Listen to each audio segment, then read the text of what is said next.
और अब चलिए हेडलाइंस के बाद रुक करते हैं खबरों का। कल अमेरिका के 64 साल पुराने प्रेसिडेंशियल डिबेट के इतिहास को आगे बढ़ाते हुए डोनाल्ड ट्रंप और जो बाइडेन आमने सामने होंगे। ये डिबेट अमेरिकी राष्ट्रपति चुनाव के लिए बहुत खास होता है और अधिकतर इस डिबेट को जीतने वाला राष्ट्रपति चुनाव में भी जीत दर्ज करता है।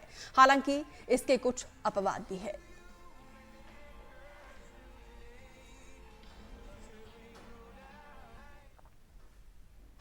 तो क्या होती है प्रेसिडेंशियल बहस, समझने के लिए चलते हैं आपको सीधा हमारे वरिष्ठ सहयोगी उमा शंकर के पास, क्योंकि उमा देखिए, इंडिया में तो डिबेट्स को लेकर हमेशा चुनौती देती है, लेकिन क्या होता है ये प्रेसिडेंशियल डिबेट, विस्तार से आपसे समझना चाहेंगे।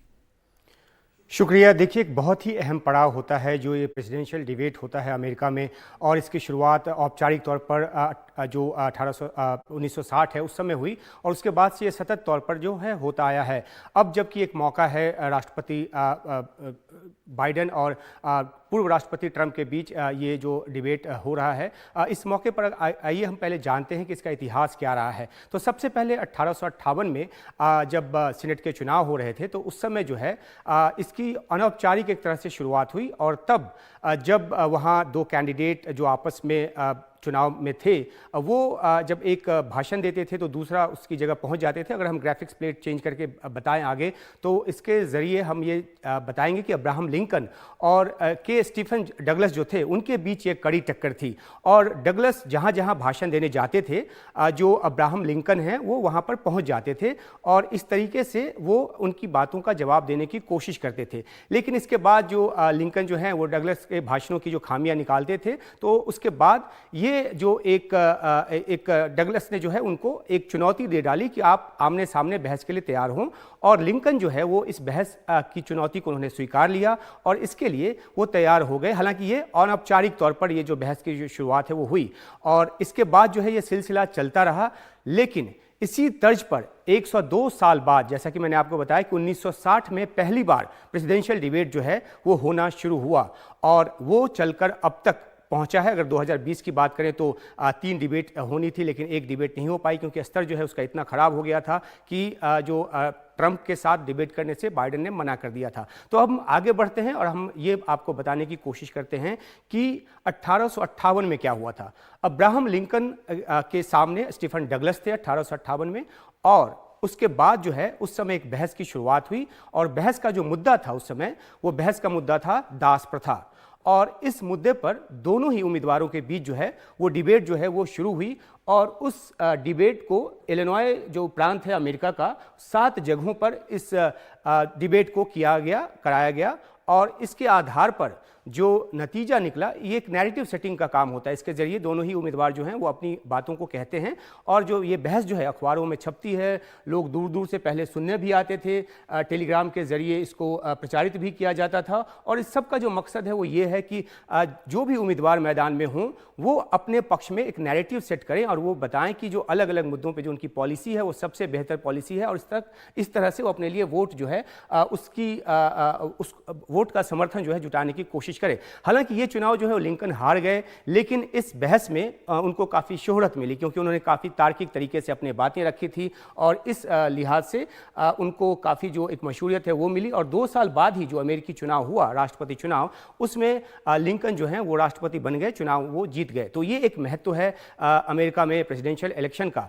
अब हम आगे बढ़ते हैं इससे, और ये बताने की कोशिश करते हैं कि डिबेट जीतने का मतलब आखिर क्या चुनाव जीतना होता है। तो जो आंकड़े हैं वही कहते हैं कि जिन प्रेसिडेंशियल कैंडिडेट्स ने 10 बार चुनाव जीता है, वो चुनाव से पहले जो डिबेट हुए थे उसको जीत चुके थे। यानी जो डिबेट जीतते हैं उनके चुनाव जीतने की जो संभावना है वो ज़्यादा रहती है।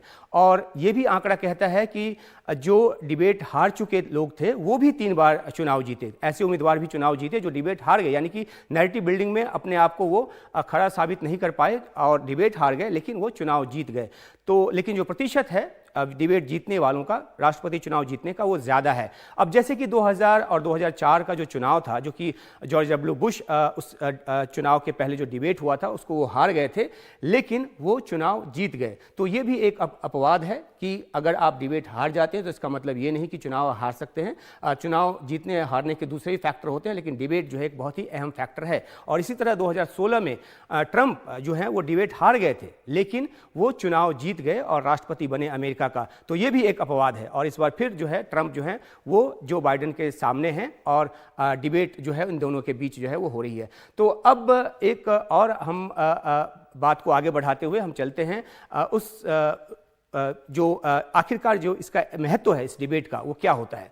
जो भी ये डिबेट होती है तो उसके आधार पर जो मीडिया है और जो एक्सपर्ट्स हैं वो राय बनाते हैं कि आखिरकार किसने किस सवाल का किस बखूबी के साथ जवाब दिया, किस लॉजिक के साथ जवाब दिया। और इस तरह का जो एक इस तरह से जो एक राय बनती है वो वोटरों तक जाती है और वोटर जो है उस पर अपना राय बनाते हैं और अपना वोट जो है वो देने का वो फैसला करते हैं। तो ये काफ़ी अहम होता है कि डिबेट के बाद किसी भी राष्ट्रपति पद के उम्मीदवार की जो अलग अलग मुद्दों पर पॉलिसी है वो क्या है। और साथ ही साथ ओपिनियन पोल भी होता है और ओपिनियन पोल में ये जानने की कोशिश होती है कि आखिरकार डिबेट सुनने के बाद क्या लोगों ने अपनी राय बदली। और सोशल मीडिया पर भी जिस तरीके से डिबेट को लेकर रिएक्शंस आते हैं वो भी काफ़ी अहम होते हैं और सोशल मीडिया के जरिए भी एक नैरेटिव बनाने की कोशिश होती है और अमेरिका में तो खासतौर पे बहुत ज़्यादा होती है। और वोटिंग इंटेंशन सर्वे जो है वो भी होता है। और जैसा कि मैं आपको बता रहा था कि इसमें होता ये है कि रायशुमारी ये की जाती है कि आखिरकार डिबेट के पहले किसी वोटर की जो एक अपनी नीति थी वो क्या थी, किस आधार पर वो वोट करने वाले थे और क्या डिबेट सुनने के बाद